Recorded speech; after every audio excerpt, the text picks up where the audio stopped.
nome do Pai, do Filho e do Espírito Santo. Amém. Abri meus lábios, ó Senhor, e minha alma cantará vosso louvor. Virgem Santíssima, ensinai-nos e guardai-nos das armadilhas de Satanás. Louvado seja o nome de nosso Senhor Jesus Cristo, para sempre seja louvado. Estamos hoje nas sétimas moradas, bendito seja Deus, hoje é um dia iluminado, segunda-feira. Parece que, por vontade de Deus, a nossa novena ela foi se encaminhando de forma que nós iniciássemos essa semana falando de um tema tão proveitoso, que são as sétimas moradas. Nós faríamos ontem, né?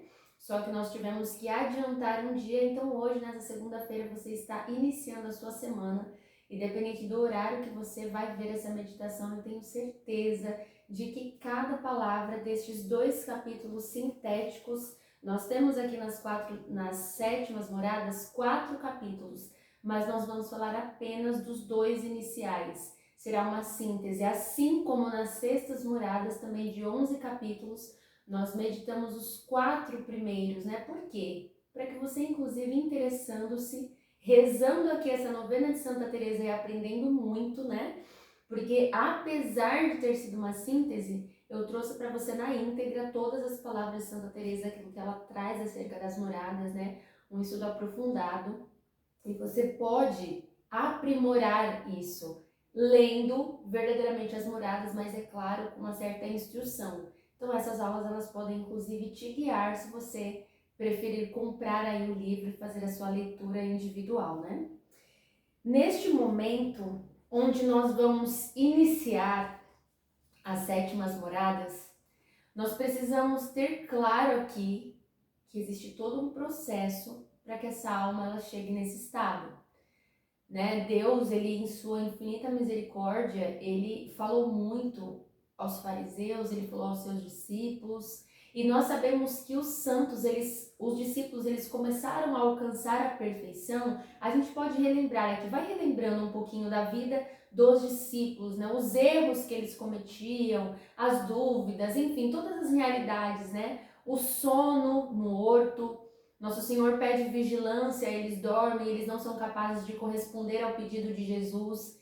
Então existem alguns pecados e imperfeições que a gente começa a perceber nos discípulos, que depois tudo isso vai sendo muito aprimorado, né? Pedro, por exemplo, vira mártir, ele não se acha digno de morrer como o Senhor, ele é crucificado de cabeça para baixo porque ele reconhece ali toda a caminhada, né? São Pedro, depois nós temos aí a Basílica de São Pedro, toda essa caminhada, todas as cartas que São Pedro deixou aqui, inclusive depois, né? Das epístolas de São Paulo, Coríntios, a gente tem 1º e 2º a Pedro, que Pedro escreveu. Então a gente vai vendo o progresso espiritual, relembrando aqui, inclusive providencialmente de São Pedro, né? Falando do chefe da igreja, aquilo que é o pilar.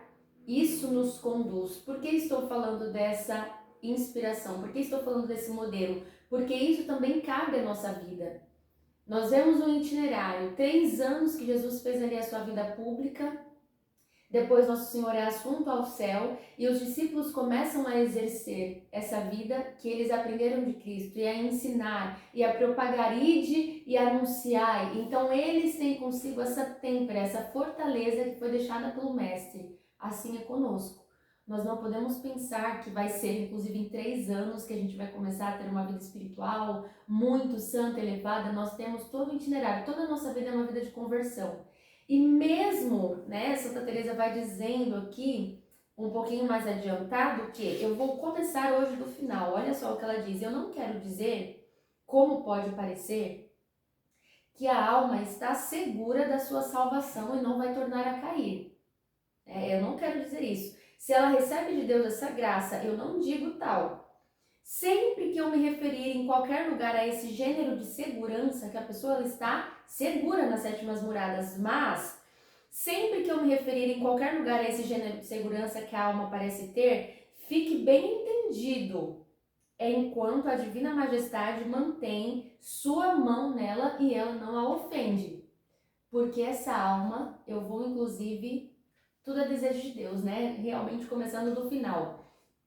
essa alma ela traz consigo um revestimento que eu quero assemelhar ao uso do véu. Por quê?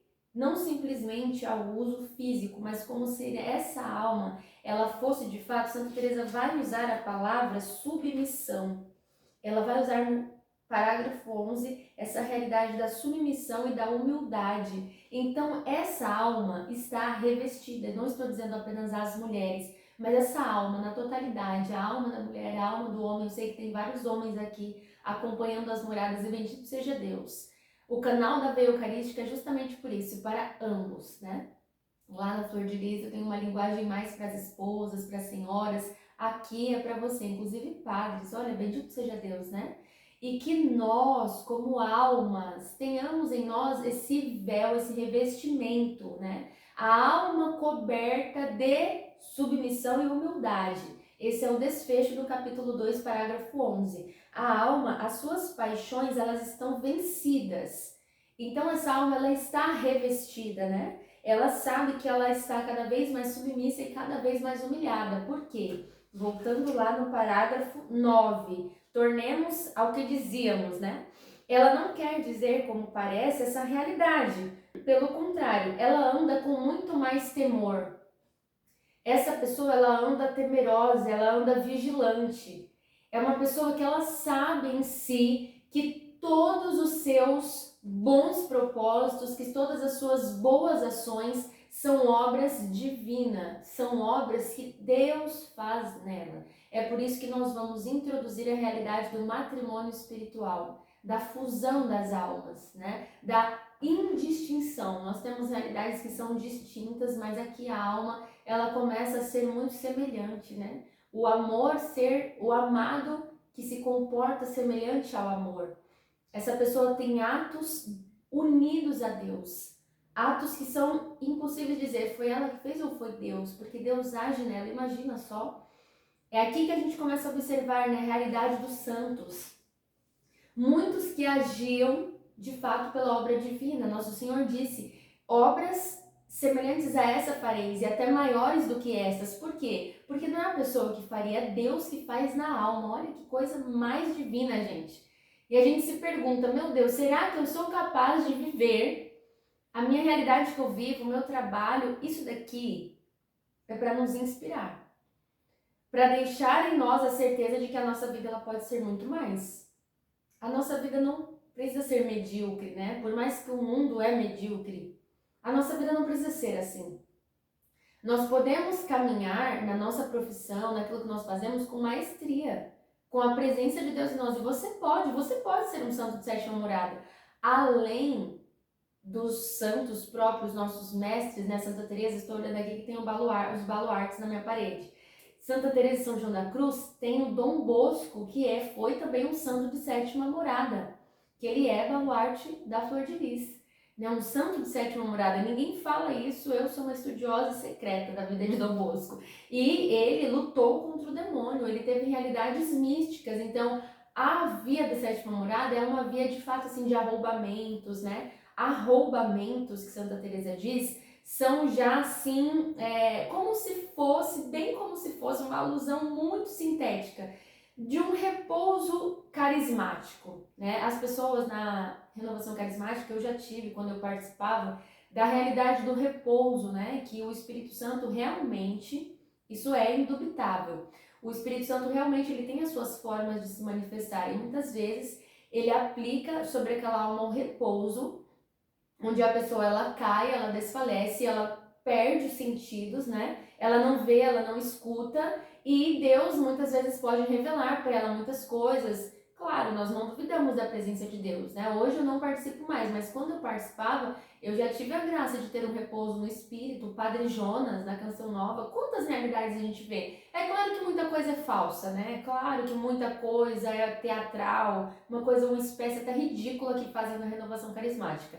Mas existe muita obra de Deus. Eu gosto da raiz da Canção Nova. Eu gosto de relembrar aquilo que o Padre Jonas traz ali. Nossa, aquilo ali da Padre Léo. Então a gente começa a ver assim a efervescência da renovação carismática sem realidades teatrais. Sem realidades simplesmente ali figuradas, sabe? exacerbação, aquele barulho. O Espírito Santo, ele é silencioso, então ele age na alma para manifestar a sua bondade, para manifestar a sua conversão. Então, quando essa realidade acontece com a pessoa, essa pessoa se sente impelida a corresponder mais a Deus. Ela não engrandece a sua vaidade, né? Não é para ser mais vaidosa, mas é para ser mais de Deus. É para ser mais entregue, submissa e humilhada. Então nós precisamos falar de tudo isso, porque as sétimas moradas não tem como eu começar a falar para você, as sétimas moradas é assim, assim. A gente não está falando de uma receita de bolo, né? Nós não estamos aqui falando de uma receita descritiva pragmática.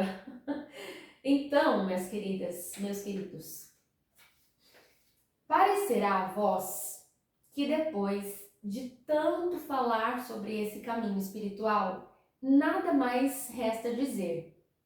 Seria desatino pensar, a grandeza de Deus, ela não tem limites, né? Ela diz aqui.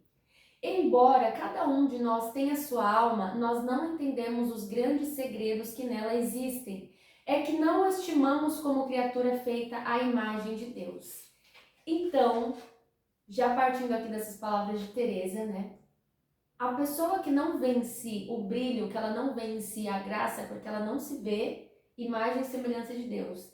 Porque quando nós começamos a olhar para nós a partir dessa premissa, isso daqui é o quê? Primeiras moradas. A partir do momento que a pessoa começa a olhar para si, eu sou imagem e semelhança de Deus, eu não posso me ferir. O meu corpo é templo do Espírito Santo, então você vai tendo esse caráter, é um caráter divino, existe um caráter divino em você.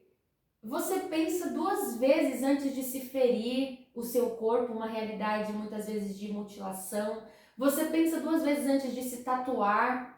Você pensa duas vezes antes de ferir o outro. E aqui a gente vai chegar numa premissa, né? Ontem eu falei da questão matrimonial, da solidão. A pessoa ela vai querendo a solidão, mesmo nos pecados, ela vai buscando esse perdão da solidão. O amor me impele à solidão, a querer estar a sós, ao dialogar. Hoje, o que nós vamos dizer? Olha só, isso daqui é um confronto. Quanto mais próximos de Deus, mais próximos do outro.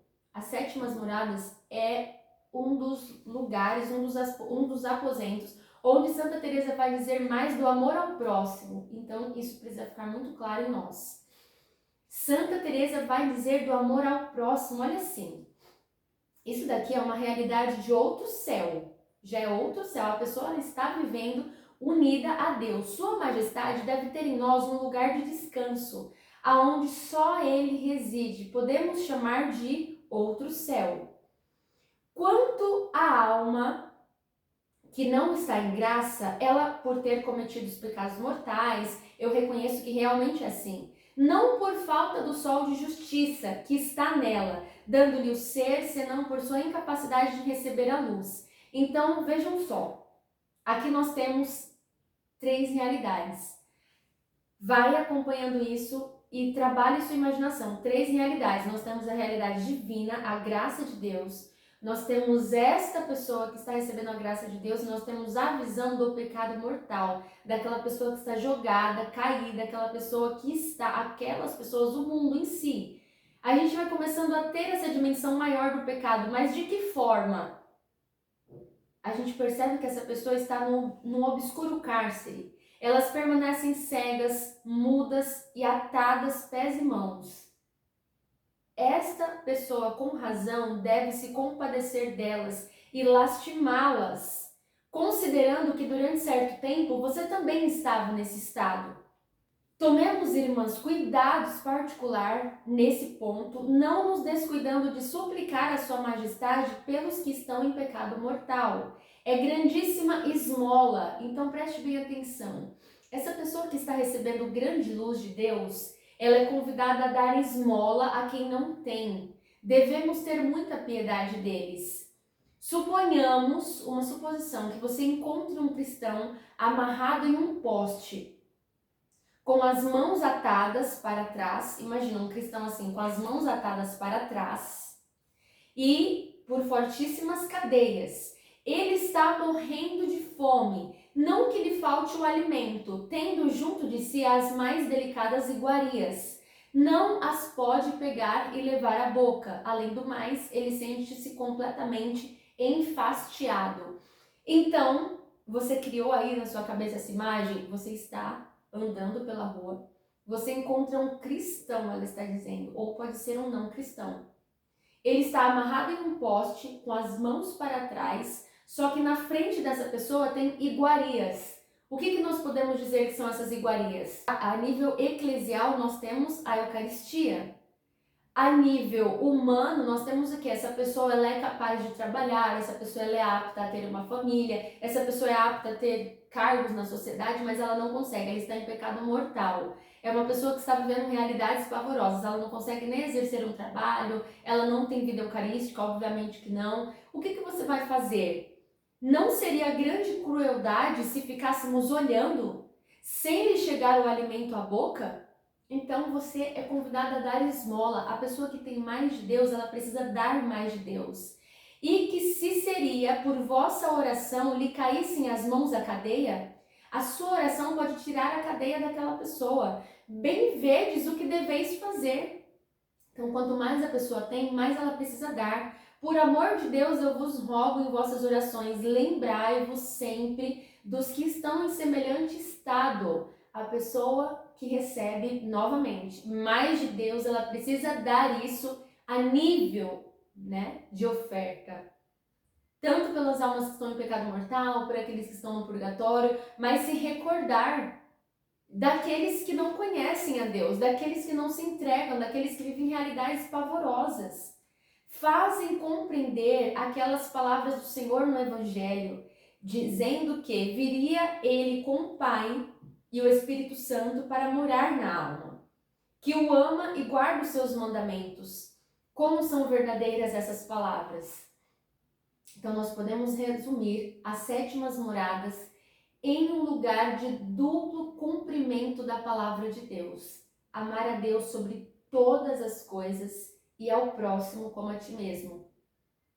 A gente vai pensar que as sétimas moradas assim é uma união divina, êxtases, né? Que a pessoa ela vai ser cada vez mais arrebatada ao céu. Claramente que sim, porque Santa Teresa diz isso, né? Embora essa visão não seja como luz tão clara, a alma ela não deixa de perceber que está na companhia do Senhor. Ela vive intimamente com Deus. As suas vontades são as vontades de Deus. E olha só de que maneira, o que se passa na união do matrimônio espiritual, capítulo 2, é muito diferente de qualquer gosto que se possa ter na terra. O Senhor, ele aparece no centro mesmo da alma, como apareceu aos apóstolos, Pax Vobis, né? A paz esteja convosco. Então essa pessoa, ela sente o Senhor falar dentro dela, dando ordens, né? Dizendo ali o que ela deve cumprir. E a gente vai se perguntar, nossa, mas será que eu sou capaz de nessa vida escutar o Senhor falando assim dentro de mim? Bom, se nós formos pelo lado mais natural, sabendo que Deus está dentro de nós, a gente não precisa, olha só, nós não precisamos buscar Deus de uma forma assim, Senhor, venha até mim, Deus venha até mim. Deus já está dentro de vocês. Você entende isso? Deus já está. Você não precisa fazer um grande esforço para encontrar Deus nas coisas. Deus está em você e de modo supremo, ainda maior, nas espécies eucarísticas. Então, quando a pessoa ela se decide a fazer a vontade de Deus e estar a sós, ouvir a Deus no Evangelho, no silêncio, na prática do Evangelho, ela vai encontrando. Agora eu me recordo do Scott Hahn, quando ele era protestante. Ele entrou numa igreja. Scott Hahn é um homem assim piedosíssimo, católico, hoje que defende a fé católica. Ele entrou numa igreja católica durante a missa para falar mal da missa, para acusar, para ofender, para ter embasamentos contra a Eucaristia, e naquele momento ele se converteu. Existem livros dele, eu tenho até aqui na minha mini biblioteca, O Banquete do Cordeiro, é onde ele diz, né, da realidade eucarística. Depois ele tem também outro livro, Todos os Caminhos Levam a Roma. Essa espiritualidade de estar em contato com Deus, que já está dentro de si. Então o Scott Hahn, ele faz uma experiência com Cristo Eucarístico, mas sabendo que aquela presença eucarística está dentro dele. E a gente volta aqui um pouquinho, né? Quando nós falávamos ali das quintas moradas, das presenças de Deus na alma, eu coloquei aqui para você, nós vamos voltar um pouquinho nas quintas moradas. Deixa eu só encontrar a página para poder lhes relembrar e fazer, inclusive, você que não assistiu, ir poder assistir. Vejam só, existem 3 tipos da presença de Deus na alma: a própria presença criadora, a potência e a essência.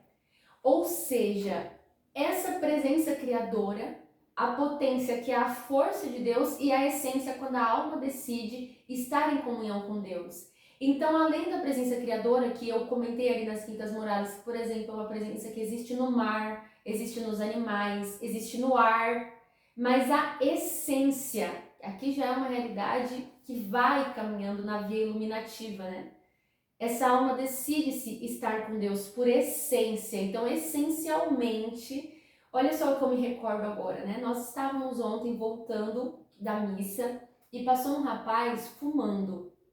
O cheiro do cigarro, quando ele passou, gente, inebriou o ambiente. Lembra aí um pouquinho agora, quando você sentiu o cheiro ou de alguém perfumado, ou um cigarro, algo do tipo. Mas o cigarro, ele tem um cheiro tão forte, né? E aquela pessoa, quando ele passou, todo o ar ficou ali com aquela essência do cigarro. Eu fiquei imaginando, imagina quando nós temos em nós a essência de Deus, que a gente passa pelos lugares e nós deixamos a essência de Deus, o aroma de Deus. Nós fizemos a nossa conferência, né, cheiro de Eucaristia. Quando você deixa o cheiro de Deus, a essência de Deus por onde você passa, é justamente isso. A pessoa que vive não simplesmente aquele cheiro, né, o aromático sensível aqui, de você ter essa sensibilidade, mas é perceptível na vivência, né? É um mistério tão grande, uma graça tão sublime, um instante que eu nem sei comparar. Essa pessoa, ela faz uma só coisa com Deus, como os esposos pelo matrimônio, que já não se podem separar. Comparemos a união a 2 velas de cera perfeitamente unidas, produzindo uma só chama. Então essa pessoa, ela está unida com Deus, como naquela uma só chama. O que se eleva e se une a Deus faz com ele um só espírito. E nós viemos aqui a 1 Coríntios 6, do versículo 17 e 19. Ao contrário, aquele que se une ao Senhor constitui com ele um só espírito. Não sabeis que o vosso corpo é templo do Espírito Santo, que está em vós e que recebeste de Deus? E que, portanto, não pertenceis a vós mesmos. Alguém pagou alto preço pelo vosso resgate. Glorificai, portanto, a Deus em vosso corpo. Que coisa maravilhosa. Mihi vivere Christus est, mori lucrum. Viver para mim é Cristo, morrer para mim é lucro. Morre com imensa felicidade, porque sua vida já é Cristo. É aquela lagarta que ela deixa a sua pulpa, ela voa em direção a Deus. Essa união das 2 velas, né? Esse sol procede da luz fulgurante do interior que dardeja sobre as faculdades. As palavras do Senhor atuam em nós como obras, com efeito, se nos esvaziarmos de todo o criado e nos desapegarmos das criaturas por amor de Deus, é certíssimo que o Senhor mesmo nos encherá de si. Então é uma realidade certa. Primeiramente, o corpo já é templo do Espírito Santo. Essa pessoa já é criada em imagem e semelhança de Deus. Se ela se esvazia de todo o criado, é realidade certíssima que o Senhor se encherá dele. Então, o que você está esperando aí? Para renunciar ao que você precisa renunciar? Para tomar decisões? Amanhã, inclusive, terça-feira e na quarta, dia de Santa Teresa, nós meditaremos com exercícios práticos. Serão vídeos mais breves de realidades que você vai fazer, você vai praticar. Eu quero ver você comentando aqui, eu quero de verdade pedir a presença de Santa Teresa que esses vídeos que nós faremos amanhã, assim como esses precedentes aqui das 7 moradas, eles alcancem muitas almas é o que eu desejo. Por quê? Para que você faça isso na prática. Nós vamos ter realidades sólidas no seu dia a dia, na sua manhã, tarde, noite, para que você viva em intimidade com Deus. Aqui nós já vamos fazer um desfecho que eu iniciei. Eu iniciei falando com vocês no final. A realidade da vigilância, né? Essa pessoa que está revestida de submissão e humildade. Essa pessoa que sabe que todos os seus bens não vêm dela, provém de Deus, né? Esse rei está no seu palácio. E embora muitas tormentas possam se fazer, ela diz, né? Muitas complicações e barafundas, realidades barulhentas. Essa pessoa escuta de longe ali o demônio tentando, né? Lá nas primeiras moradas, lá na porta do castelo. Volta, olha só, faz essa atividade, sai com tal pessoa. Então você escuta os barulhos, os dardos que o inimigo poderia inflamar sobre você. Mas aqui ele não pode chegar. Aqui ele não pode chegar. Então essa pessoa está em uma certa segurança, mas essa segurança é o quê? Além da vigilância dela, a mão de Deus está sobre ela. Ela tem o véu, ela está coberta de submissão e humildade. Esse véu interior, a realidade interior, né? De estar coberta e revestida. Então nesse momento, queridos, nós vamos rezar a novena de Santa Teresa. Antes de nós iniciarmos esse último dia, convido você, aonde você está, a fechar os seus olhos. Se você está de fone, enfim, no transporte público, na sua casa, aonde você estiver, silencia a sua alma, silencia o seu interior. Peça a Deus a graça de você poder corresponder ao seu amor. Você corresponder ao desejo de Deus que está em você. De abrir mão das realidades que afastam você de viver bem a sua vocação, de abrir mão daquilo que ainda é um pecado dominante em você, de passar por essa via purgativa, de purgar os seus afetos, de pedir a Deus virtudes, graças e dons sobrenaturais, nessas graças e os dons que nos ajudam a corresponder à vontade de Deus em nós. Que você peça a Deus a graça de se comunicar com Ele, de se comunicar com a luz. Você que viveu esses 7 dias, você que vai viver, para você que esses vídeos estão chegando hoje, né? Bendito seja Deus, quando você ouvir esses vídeos aqui. Que você peça a Deus, Senhor, me dê a graça de corresponder. Eu não quero viver na negligência, não seja uma pessoa negligente, porque o Senhor ele vai pedir contas da sua negligência.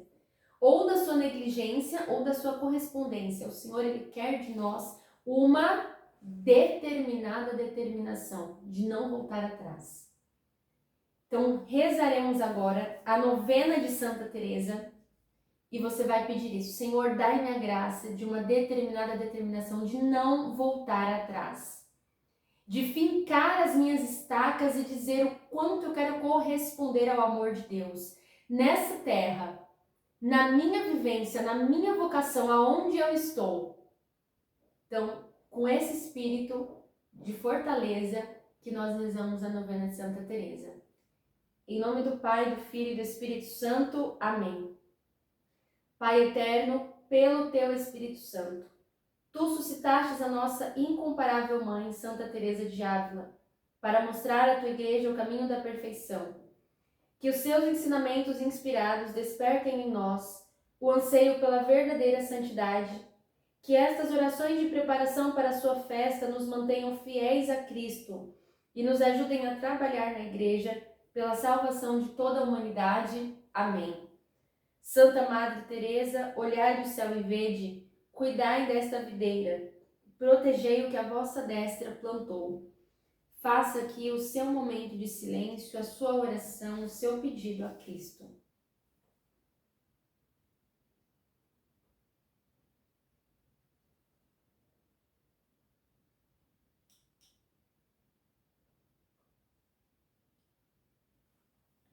Oremos.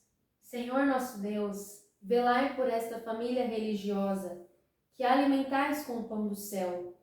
Ajudai-nos a seguir o exemplo de Santa Teresa e a cantar para sempre o vosso amor misericordioso. Por Cristo nosso Senhor. Amém. Louvado seja Deus. Finalizamos as nossas 7 moradas amanhã e terça-feira. Eu espero você aqui. E eu já peço para você compartilhar tanto esses 7 vídeos das 7 moradas, quanto amanhã. Eu quero que você compartilhe os vídeos de amanhã, para que nós possamos estender muito para tantas pessoas que estão aí nas redes sociais, eles tenham contato com esses ensinamentos que nós vamos ter, atividades práticas, de como viver a intimidade com Deus no nosso dia a dia. Eu não vou nem dizer tanto sobre as moradas. Eu vou dizer amanhã e terça exercícios práticos para termos intimidade com Deus. Claramente a progredir nesse itinerário de vida de oração, mas eu tenho certeza de que não vai chegar para todo mundo que rezar os 7 dias, mas para outro público também que precisa exercer em si esses exercícios práticos de como trabalhar a intimidade com Deus, uma retomada na caminhada, uma saída do pecado mortal, uma decisão. Então a gente vai trabalhar muita coisa com a graça e a presença de Deus e claramente a intercessão de Santa Teresa, porque ela quer, né, almas que vivam esse desejo. Ela falou: eu daria 1000 vidas pela salvação de uma alma. E é isso. Os vídeos, eles têm esse objetivo de salvar as almas da miséria, de fazer você querer muito mais, ser uma pessoa que estuda mais, que reza mais, que agrada mais o coração de Deus, e onde você estiver, você viva isso. Que Deus ilumine você. Em nome do Pai, do Filho e do Espírito Santo. Amém.